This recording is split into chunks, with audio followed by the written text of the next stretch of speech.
Olá, gente, boa tarde, tudo bem? Jorge Silva, do Criatório Quercério. Vejam só, a minha galinha está em cima do telhado, com os pintinhos. O que vocês acham disso? Eu acho que ela encontrou uma boa sombra embaixo do pé de abacate. Vejam só.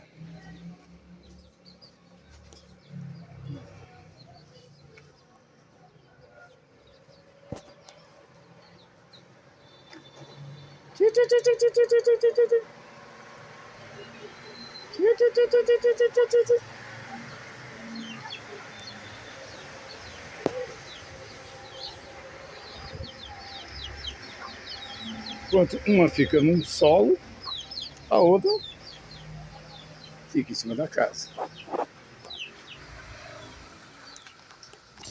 Sai daí, rapaz, sai daí. Você tem asa, mas não voa.